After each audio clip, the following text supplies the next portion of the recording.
Today is Monday, Parashat Ekev.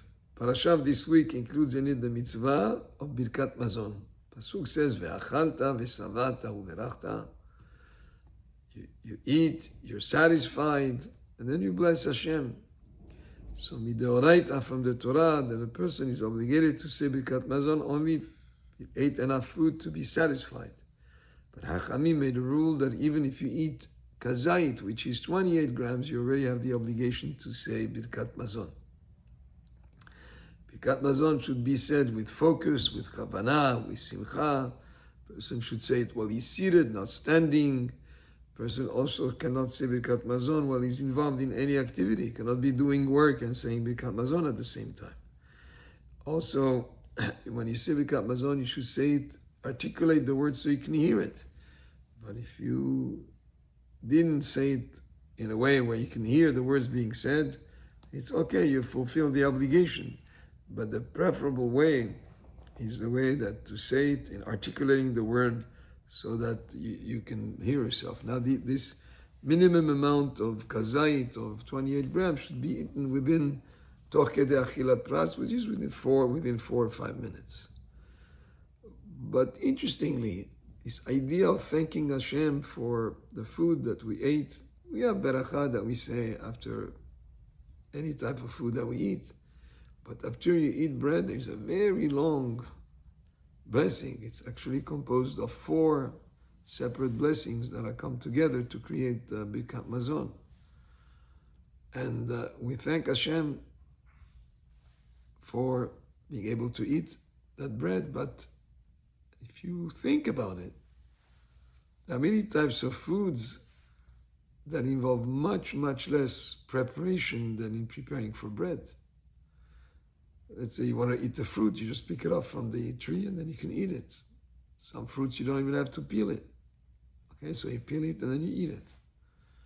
Vegetables, the same thing. Even meat, if you were to eat meat, the preparation of it is just doing the shchita and cutting the meat and cooking it. But bread involves so much actions by the person himself. Our involvement is so much greater than any other type of food.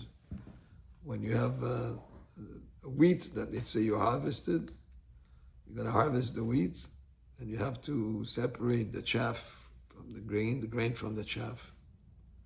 In the old days, they used to thresh it, the threshing floor with an animal that stepped on it. Once the wheat has been separated from that cover of it, from that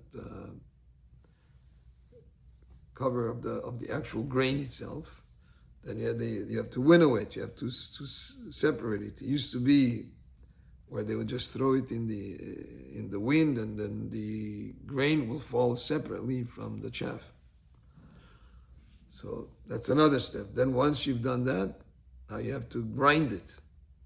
Once you grind the wheat, you have to sift it to make sure that the flour, the fine flour, is separate from the coarse flour and separate from any type of impurities that might be there. That's another step. But you're not ready to eat it. You have to take the flour now and add water to it, and you add yeast, and you add some other ingredients, maybe salt, and then you're not ready yet. You have to knead it. You have to actively be involved in, of course, if you have some of those modern day machines that are kneading the dough, that's one way, but still you're involved in there. Kneading, like preparing challah, you do it by hand, and then there's an incredible amount of involvement by the person himself. Then you're not ready yet. You have to let that dough rise, and only after it rises, and now it's ready to be baked. Then you put it in the oven and you bake it.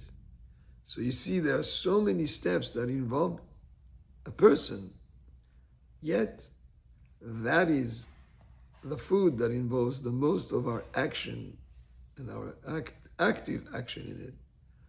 That's the food that we thank Hashem for, and we say and make a statement that ultimately, regardless of most important involvement in preparing that bread, we ultimately thank Hashem for making it all possible, because He's the one that made that grain of wheat give us more wheat, and He's the one that provided us.